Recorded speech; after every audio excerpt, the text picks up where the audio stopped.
देखिए इस बार इस विकेट पर बैटिंग फर्स्ट एवरेज था 157, 169 रन का टारगेट सामने रख दिया था भारत के बल्लेबाजों ने। लग रहा था कि ठीक है, एक फाइटिंग टोटल है। सबसे बड़ा सरेंडर गेंदबाजों का इसमें, मदन जी? नहीं, देखिए मैं समझता हूँ कि 20 रन और चाहिए थे जैसे विकेट खेला है, क्योंकि देखिए जो हमने अप्रोच किया है ना गेम को ओपनिंग एज ए ओपनर, वहाँ देखो हमें क्या 38 रन मिले हैं एक विकेट डाउन पे, और वो एक तो सबसे बड़ा ड्रॉबैक वो था, क्योंकि वहाँ अगर आप हमें अच्छा स्टार्ट मिलता तो शायद 20-30 रन एक्स्ट्रा हो जाते, जैसे हार्दिक पांड्या ने और विराट कोहली ने जो बैटिंग जैसे बैटिंग की है। तो बाकी देखिए 169 में आपको शुरू में विकेट्स निकालने पड़ते हैं, जो कि विकेट मिले नहीं। एडिलेड का विकेट जो बैटिंग करने के लिए काफी अच्छा जाना जाता है, क्योंकि इनको कोई ऐसा बॉल बीट नहीं हुआ जैसे कि ऐसा लगा कि वाकई में आउट होने वाले हैं। उन्होंने बड़ा इजी जो ना अप्रोच किया as a batsman Alex Hales ने और बटलर ने, मेरे को लगा ही नहीं है। और स्पिनर को तो उनको ना पता ही था कि इनके गेंद ज्यादा टर्न नहीं करते, तो बेटर है कि हम अगर सीधा खेलेंगे तो हम रन बनाने के इनके ज्यादा चांसेस है।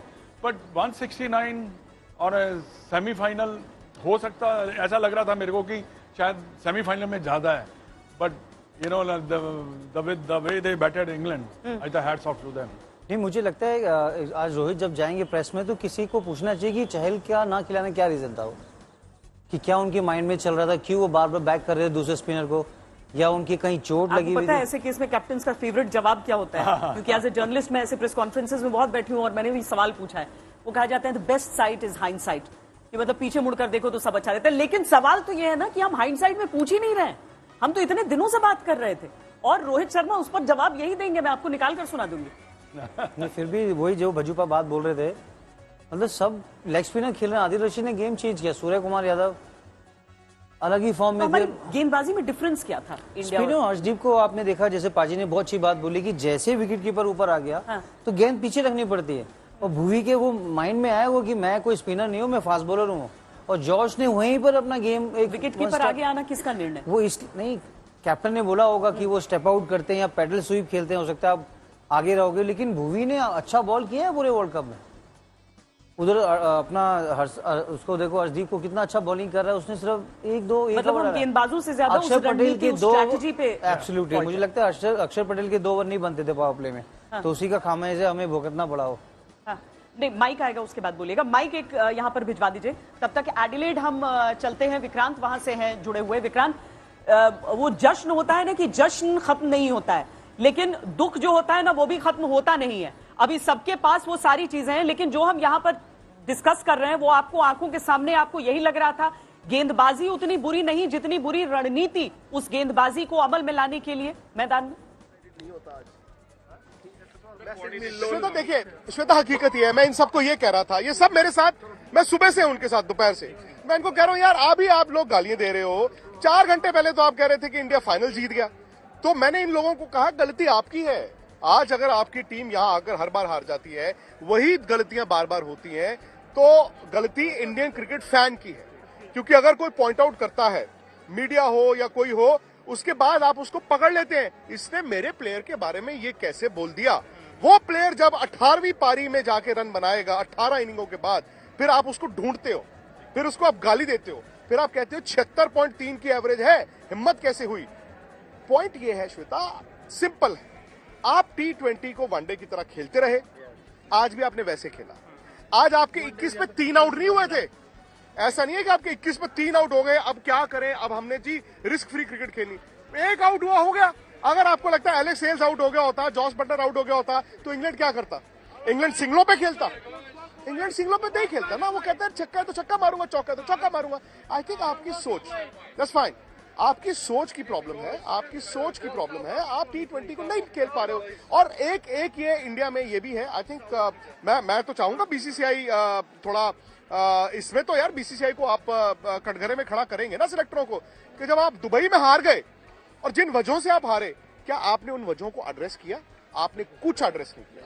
आप सेम प्लेयरों के साथ, सेम सोच के साथ, फिर वही बात, टेम्पलेट बदल रहे हैं जी, टेम्पलेट बदल रहे हैं, सोच बदल रहे हैं। वो बदली दिखी, वेस्ट इंडीज के अगेंस्ट दिख गई, श्रीलंका के अगेंस्ट दिख गई। वर्ल्ड कप में आपने किसी पावर प्ले में 40 रन नहीं बनाए।